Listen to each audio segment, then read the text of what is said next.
कर लेते हैं। खैर आगे बात करते हैं विज्ञापन की। विज्ञापन आज आ चुका है 1 अगस्त को। 3 तारीख से आपके फॉर्म भरने शुरू होंगे। मेरा आपको सजेशन है कि सब लोग ओटीआर कर दें। ओटीआर पहली बार इन्होंने किया, 1 टाइम रजिस्ट्रेशन है, और एक बार कर दिया तो आगे जितने भी फॉर्म भरे जाएंगे यूपी या आयोग की वेबसाइट पर, तो वो सब इस ओटीआर के थ्रू ही आपकी डिटेल फेच कर लेगा।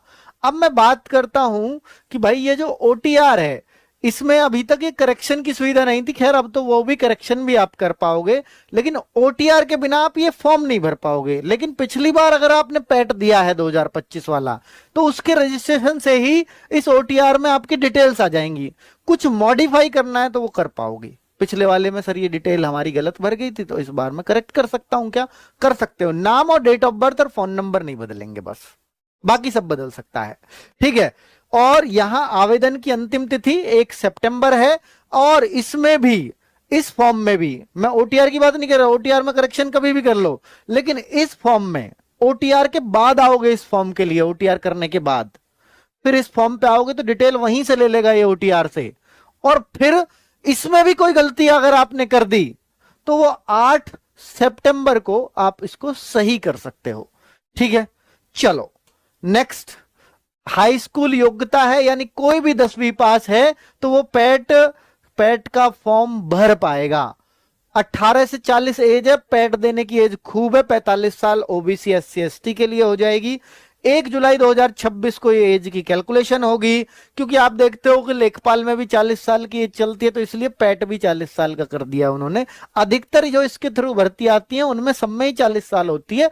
वर्दी वाली जॉब में थोड़ी डिफर कर सकती है, बस जैसे आबकारी सिपाही वगैरह की भर्ती आती है, वन रक्षक की भर्ती आती है, तो उन सब में थोड़ा सा एज को डिफर कर सकता है। बाकी तो सब जगह इसमें एज यही रहती है जो भी इसके थ्रू भर्ती आएंगी। आरक्षित वर्गों को नियमानुसार छूट, मतलब 5 साल की छूट है SC ST OBC, और EWS को कोई छूट नहीं है इसमें। जनरल और OBC इनके लिए 185 रुपए फॉर्म फीस रखी गई है। SC ST के लिए 95 रुपए फॉर्म फीस है, और जो फिजिकली हैंडीकैप्ड बच्चे हैं उनको 25 रुपए फॉर्म की फीस रखी गई है। एग्जाम क्या है? एग्जाम देखो, इसमें एग्जाम ही और कुछ तो है ही नहीं ना भाई। मैं और सारी डिटेल इसमें बताऊं, कौन भर सकते हैं फॉर्म और एग्जाम में क्या होगा, बस मेन बात यही है इसके नोटिफिकेशन में। 100 प्रश्न आएंगे, 100 अंक होगा, 2 घंटे का समय है। नेगेटिव मार्किंग 1/4 की रहेगी, पहले से भी रही है और अब भी रहेगी।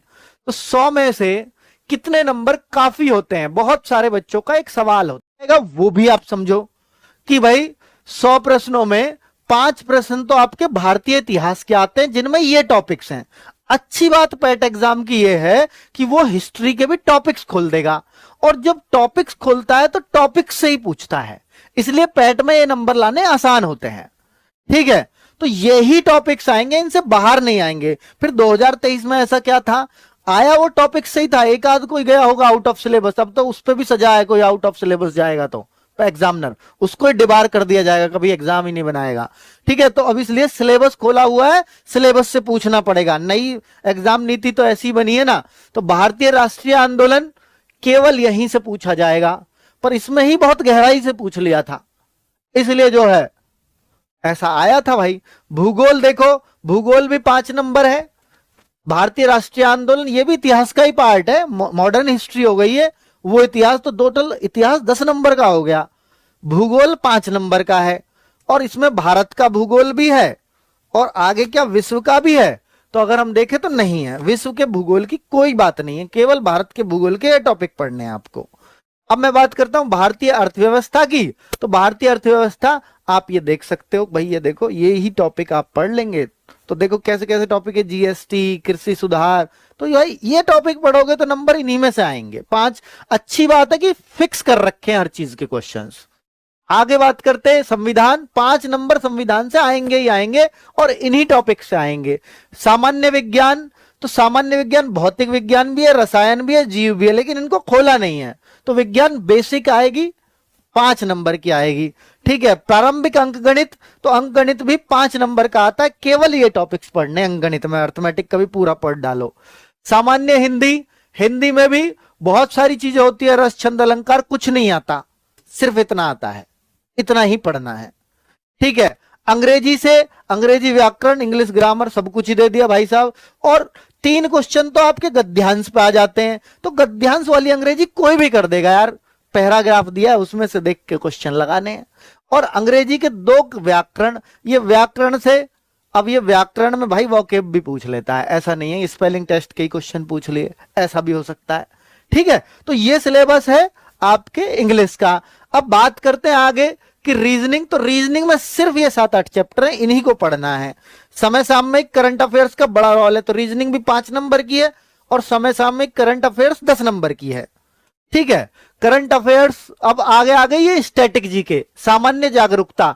तो आप ये देखेंगे किसी सब्जेक्ट स्पेसिफिक नहीं है, तो इसलिए इसको स्टैटिक जीके बोलते हैं। तो स्टैटिक जीके के ही टॉपिक हैं सब। तो ये 10 number, current affairs 10 number, static GK 10 number.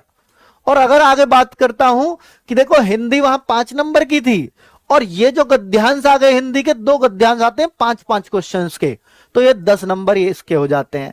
Graph, जिसको डीआई बोलते हैं, और ये अंक तालिका, ये भी डीआई का ही पार्ट है, ये टेबुलर फॉर्म में आते हैं। तो टोटल 2 ग्राफ ये आएंगे, 2 तालिकाएं ये आएंगी, टोटल 20 नंबर का डीआई है, सबसे ज्यादा वेटेज ये रखता है। तो इस तरह से टोटल उन्होंने 15 टॉपिक्स बताए हैं। समझ में आई किस तरह से पैट का पेपर बनता है। और जब टॉपिक खोल दिए हो समझ लो, फिर वो सब चीजें आसान है और फालतू की चीजें पढ़नी नहीं है आपको।